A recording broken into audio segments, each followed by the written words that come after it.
Et bienvenue chez Mo et bienvenue dans Good News Everyone, l'actu autrement. Alors aujourd'hui, on va faire une suite à la précédente vidéo. Si vous ne l'avez pas vue, lien dans la description, si vous avez besoin. On va faire une suite à deux news qu'on avait eues qui parlaient des semences paysannes et de l'autorisation à travers une loi qui était passée à travers le Parlement français qui autorisait l'échange des graines anciennes ou des graines non inscrites au catalogue officiel en tout cas à travers la France. Et il s'avère que l'Europe a mis son nez dedans, évidemment, donc sûrement une histoire de lobby, on va voir ça. Et alors ça peut être pris comme une mauvaise news, entre guillemets, mais pas tant que ça dépend comment on voit, ça dépend du point de vue dans lequel on se place, justement. Ça dépend comment on voit comment ça a été amené, cette loi, et qu'est-ce qui peut en sortir. C'est ça plutôt qui est intéressant et qui peut amener de bonnes nouvelles quand même. Ensuite, on va voir en deuxième une suite à la news, une autre news qui était dans la vidéo précédente, qui parlait principalement à Nantes, qu'il y avait beaucoup de jardins à travers toute la ville, il avait été mis en place des potagers pour aider les familles les plus démunies à travers toute la ville. Donc, 1000 familles démunies qui allaient être aidées par ces jardins ouvriers, ces jardins partagés. Et il s'avère que l'idée prend un petit peu à travers la France. Et en tout cas, il y a des idées différentes, mais des idées toujours qui créent de nouvelles choses. Donc c'est super intéressant là-dessus. On va voir ça et puis on finira par une petite vidéo sympathique de danse, histoire de voir des belles choses. On ne verra pas en entier parce qu'elle est un peu longue, elle fait 5 minutes, qui montre l'évolution de la danse à travers le temps. C'est plutôt sympa à partir des années 40-50. Mais si vous voulez la voir en entier, évidemment, elle sera disponible dans la description. Mais avant toute chose, le petit générique.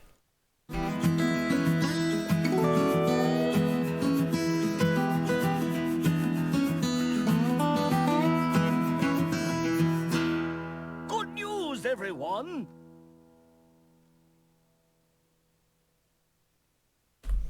Allez, c'est parti. Donc, semences paysannes, l'Europe s'oppose à la légalisation en France. Les associations se battent depuis de nombreuses années pour autoriser l'utilisation, la reproduction, l'échange, le don et la vente de semences paysannes. Après plusieurs échecs, malgré l'adoption par le Parlement du projet de loi, la France rentre en conflit avec la Commission européenne alors que la mesure est aujourd'hui pleinement applicable aux non-professionnels agricoles. Alors, attendez, juste je regarde parce que je vois que le son... Non, c'est bon. Les semences paysannes sont depuis longtemps un débat et une lutte entre les lobbies et les associations comme Réseau Semences Paysannes et Cocopelli qui représentent les intérêts du plus grand nombre. Ces dernières demandent une liberté d'utiliser, de faire reproduire, d'échanger de données et de vendre ces semences. Je vous en avais parlé dans la vidéo précédente, j'avais mis les liens évidemment dans la description de ces deux associations.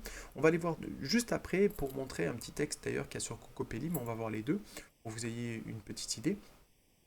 C'est vraiment des associations qui sont très engagées et qui militent là-dedans depuis très longtemps, qui ont fait des procès, qui ont eu beaucoup de choses. C'est vraiment très très intéressant. N'hésitez pas d'ailleurs à aller voir et à les contacter si besoin. Les semences dites paysannes sont prélevées directement dans la récolte de l'agriculteur afin de les réutiliser. Quelque chose de normal, de sensé, on va dire. Jusqu'alors, la commercialisation des semences était autorisée uniquement si elle est figurée parmi le catalogue officiel français des espèces et variétés de plantes cultivées. Et oui, il existe un cahier des charges. Et cela pose alors plusieurs problèmes. On va voir ça, c'est ça qui est intéressant aussi. Les espèces et variétés inscrites appartiennent majoritairement aux multinationales Bayer, Monsanto, Limagrin, Pioneer et Syngenta. Voilà, le problème il est surtout là, dans le sens où il y a quand même quelques multinationales qui ont le monopole de toutes les graines dans le monde. Je vais quand même poser quelques questions. Donc, quand on a des petites associations qui ont énormément d'espèces, il faut quand même se battre pour ça, je pense. C'est important. Après, chacun son combat, hein, bien sûr. La biodiversité alimentaire est standardisée dans ses formes et ses goûts. Par exemple, quand on va en supermarché, alors, des fois on n'a pas le choix, hein, on n'a pas tous accès à un paysan, à un agriculteur, à des réseaux courts, à des AMAP autour de nous pour pouvoir accéder à des légumes de qualité, donc on est obligé d'aller au supermarché, c'est déjà mieux que rien, hein, faut quand même le dire. Il ne faut pas non plus se dire je peux aller qu'au supermarché, c'est pas bien. Non, c'est déjà mieux que rien que d'acheter des légumes, bien sûr. Le seul truc, c'est qu'ils sont standardisés au niveau des formes et des goûts, c'est-à-dire que les formes, ils sont triées.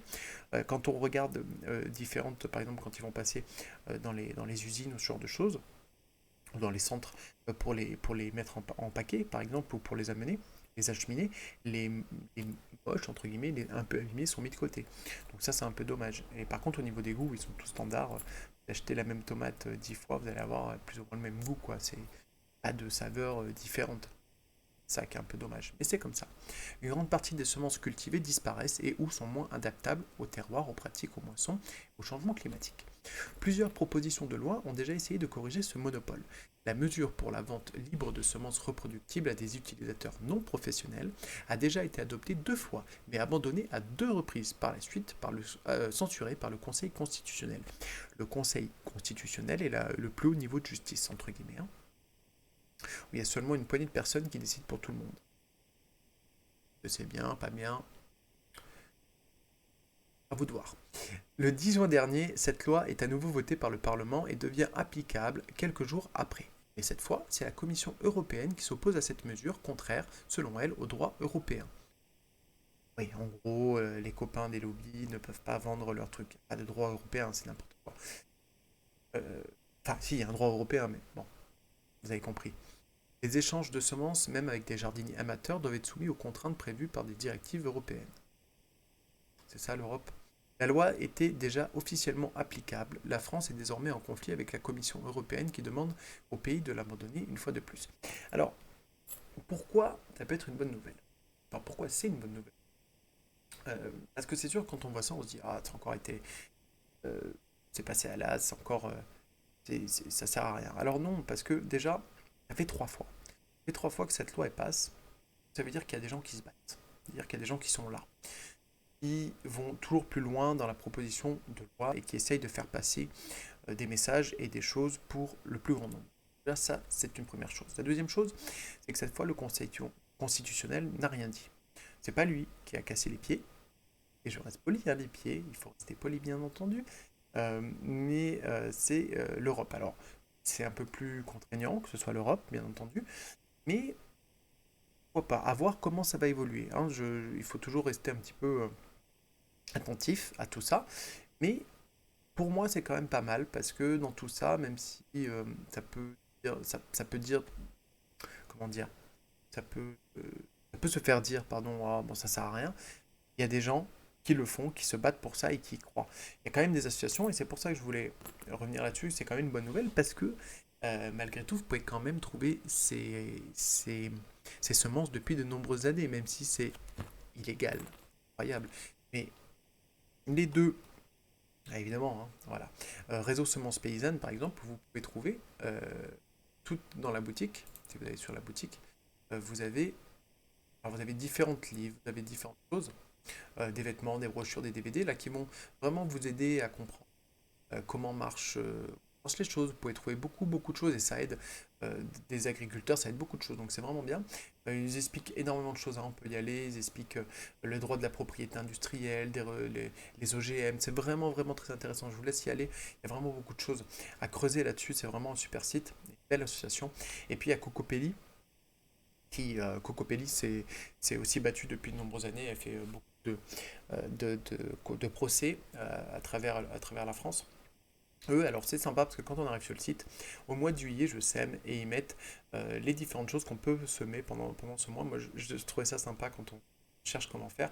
Pareil, hein, il y a évidemment beaucoup de choses et on peut évidemment avoir des semences. Ce qui est intéressant, c'est que ce sont entre 1400 et 2000 variétés espèces en fonction des saisons qui sont disponibles chez Cocopelli. C'est incroyable. Vous imaginez que dans le catalogue, on n'a pas 1400 espèces autorisées. Donc il y a énormément de choses et ces associations permettent de faire une sauvegarde de ça. Et ça, c'est vraiment incroyable. Donc n'hésitez pas à aller vous balader sur les sites, hein, les liens sont dans la description, et d'aller voir et de prendre tout ce qu'ils ont à donner parce qu'ils donnent beaucoup. Et c'est vraiment des associations vraiment extraordinaires qui existent depuis longtemps. Imprégnez-vous. Voilà, c'est vraiment, vraiment important. Alors je passe à la deuxième news. Dans la vidéo, va faire 2 heures. Alors, évidemment, je suis pas en place, mon Dieu, excusez-moi. Alors cette fois, c'était sur Positiver. Ah oui, le premier, j'ai pas dit, c'était sur Terra Darwin, le site, hein, sympa. Bon, on le voit pas, mais Terra Darwin. Et sur celui-là, c'est Positiver. Qui dit non, l'agriculture urbaine ne peut pas nourrir la ville, elle peut faire bien. C'est ça qui est intéressant. Alors, si vous vous souvenez, notre cher président Emmanuel Macron avait fait des discours, hein, pendant le confinement. Il avait dit, entre autres, ce que révèle cette pandémie, c'est qu'il y a bien des services qui doivent être placés en dehors des lois du marché. Déléguer notre alimentation à d'autres est une folie. Un mois plus tard, il appelait plus largement à rebâtir une indépendance agricole, sanitaire, industrielle et technologique française. Bon, après c'est un discours, hein, on verra ce qu'il fera évidemment, hein, parce que ça c'est bien beau, hein, mais on continue. Et si cette indépendance passait aussi par les villes? En effet, de nombreux projets d'agriculture urbaine ont émergé suite au confinement, comme à Nantes, où la mairie a fait le choix de remplacer les fleurs par les légumes dans l'espace public, permettant à terme à 1000 foyers nantais parmi les plus fragiles de recevoir 25 kilos de nourriture d'ici l'automne. C'est ce qu'on voyait dans la vidéo précédente, et ça c'est vraiment une super nouvelle. Alors ça c'est un exemple à Turin, par exemple, d'un jardin ouvrier, d'un jardin potager partagé à travers les villes. C'est très joli en plus, ça remet quelque chose, un peu de verdure. Intéressant.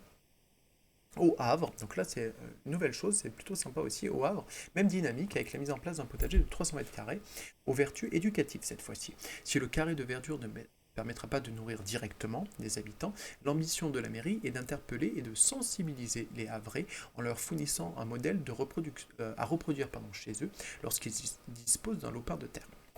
C'est plutôt sympa. Et on va voir aussi que du coup, ça peut amener certaines choses, c'est ça qui est vraiment intéressant. Une ville nourricière. Pour Charline Bézico, ingénieure agronome et consultante spécialisée en agriculture urbaine, si les cultures en ville ne pourront jamais pourvoir à la sécurité alimentaire de la France, leur rôle demeure précieux. Je fais des bêtises. Il ne faut pas voir l'agriculture urbaine uniquement comme une solution de production, explique-t-elle. C'est un modèle qui apporte des solutions à plein d'autres problématiques de la ville. Éducation, lien social, bien-être, ambiance de quartier. Voilà, c'est ça aussi qui est bien, c'est que quand on fait ce genre de choses, on va se retrouver, par exemple là, il y a une vidéo qui peut un peu voir dans l'idée en fait. Les gens se retrouvent, ils vont partager des idées, ils vont communiquer entre eux, ils vont échanger des savoirs. Il y a des gens qui sont parfois seuls, qui permettent de reconstruire du lien social, du lien avec les gens, ce qui est très important. Ça évite la déprime, ça évite beaucoup de choses, ça évite plusieurs maladies. Donc c'est vraiment des lieux essentiels où les gens vont se lâcher aussi, le fait d'être en pleine terre, le fait de pouvoir cultiver ça. Ça libère aussi les soucis de la journée. C'est vraiment intéressant. C'est même limite méditatif, hein. Il y en a beaucoup qui le disent hein, d'ailleurs. Ça leur permet de se couper de tout, de ne plus penser aux soucis et de s'occuper des choses naturelles, de choses... Voilà, donc c'est vraiment intéressant là-dessus. En effet, en termes de surface, l'agriculture urbaine ne permettra jamais de produire une quantité suffisante pour nourrir la ville. En revanche, elle induit souvent un changement de comportement chez les citadins et une prise de conscience sur leur façon de consommer. Donc voilà, c'est pas forcément utile, obligatoire pour que les gens mangent, mais en tout cas pour leur ouvrir l'esprit et voir d'autres choses. Ça, c'est super. Éduquer à l'alimentation durable. Quand on apprend comment sont produits les fruits et les légumes, on est plus sensible à la question et on va plus facilement chercher des circuits courts ou des modes d'approvisionnement locaux. C'est cette diversité de types de consommation qui améliore la sécurité alimentaire. Si la seule source d'alimentation d'une famille, c'est le supermarché, effectivement, on peut se retrouver en pénurie en cas de crise alimentaire. Alors que si on est sensibilisé, on pourra se tourner vers une AMAP, une ferme de cueillette ou tout autre circuit court. Alors les AMAP, si vous ne connaissez pas, c'est des associations qui, à travers la France, vous tapez AMAP et le nom de votre ville, et vous trouvez, c'est des associations qui vont se réunir ou qui vont faire une espèce de coopérative, on va dire, qui vont réunir plusieurs agriculteurs du coin, locaux, et qui vont vous permettre chaque semaine d'avoir, par exemple, un panier de fruits ou de légumes de saison à un prix quand même assez abordable, c'est pas non plus excessif, mais en tout cas, des fois, même si c'est un peu plus cher en fonction d'où on va, ça aide les personnes qui sont sur les locaux, donc c'est vraiment important. Si vous pouvez le faire, faites-le. Après, des fois c'est difficile, on n'a que le supermarché, des fois on vit loin, des fois voilà, ça peut être compliqué, mais n'hésitez pas à aller faire un tour, regardez, chaque AMAP a un fonctionnement différent, donc faut pas hésiter à aller voir, même dans la ville, des fois il y a plusieurs AMAP, mais chacun se connaît ça évidemment. Mais n'hésitez pas à aller voir, voilà, n'hésitez pas à vous faire un petit tour sur internet. Vous allez sur votre moteur de recherche préféré, vous tapez AMAP le nom de votre ville et vous avez beaucoup de choses. C'est plutôt intéressant si vous pouvez. Depuis 5 ou 6 ans, l'agriculture urbaine s'est fait une place de plus en plus importante en ville. À Paris, par exemple, il faut s'armer de patience pour rejoindre l'un des 146 jardins partagés, tant la liste d'attente est longue. Une course à la verdure qui ne devrait faire que croître si on en croit Charline Bézico. Avec le confinement, le besoin de nature s'est fait encore plus criant pour les citadins, ce qui a accéléré le mouvement d'agriculture urbaine pour les villes et citadins. À Paris, moi je me souviens, à un moment, j'habite pas à Paris, moi, mais j'étais en déplacement, et avec un ami, juste à côté de sa rue, il avait une association ou une entreprise, je ne sais pas trop du coup ce que c'est, mais a priori il y en avait plusieurs à travers Paris, qui réunissait à 200 km autour de Paris des agriculteurs locaux pour vendre justement des fruits qui étaient des fruits et des légumes qui étaient de saison et parisiens. Donc c'était vachement bien comme quoi. Et il y avait un monde fou dans ce truc. Et les prix étaient vraiment incroyables. Donc il y a vraiment beaucoup, beaucoup de choses qui sont possibles. Vraiment. Alors voilà, ça c'était les deux news principales. Bon, et je vais passer sur la petite dernière qui est une petite beauté pour les yeux et pour les oreilles, mais je mettrai pas de son sur la vidéo parce que sinon ils vont couper la vidéo. J'ai déjà essayé, ça coupe, donc sinon on peut pas voir la vidéo, mais je vous mets le lien dans la description pour aller voir de vous-même. C'est sur le groupe Facebook du Tribunal du Net, donc si vous n'avez pas de compte Facebook, c'est pas grave, hein, la vidéo est en accès pour tout le monde, qui montre l'évolution de la danse depuis les années 50 jusqu'à nos jours. C'est vraiment super, alors je vous le mets en même temps. N'hésitez pas à... Ça dure 5 minutes, hein, 5 minutes 30. Donc si vous voulez voir l'intégralité de la vidéo, en plus avec le montage qui est vraiment super, les danseurs ils sont extraordinaires, hein, ils ont vraiment un super niveau. Et n'hésitez pas à aller voir la vidéo en entière si ça vous... Parce qu'il y a la musique c'est important. Si ça vous intéresse, et c'est vraiment incroyable. Tant au niveau du montage qu'au niveau de la danse, au niveau de la couleur, au niveau... Moi j'ai trouvé ça vraiment... C'est un super travail. C'est incroyable. Ça a dû être embêtant à faire. Reste poli encore. Mais ça a dû être super, super embêtant. Je trouve ça incroyable. C'est vraiment super. Donc voilà, n'hésitez pas. Je vous laisse la vidéo le lien dans la description si vous voulez avoir la vidéo en entière. Ça vaut le coup. Vraiment, ça vaut le coup. C'est vraiment au top. Voilà, en tout cas, je vous remercie beaucoup, beaucoup, beaucoup d'avoir regardé cette vidéo. Alors, c'est les premières. La chaîne s'est lancée très récemment. Donc, si vous avez des remarques, si vous avez des choses, n'hésitez pas à le mettre dans les commentaires pour permettre d'aider à évoluer et à faire encore mieux les prochaines fois.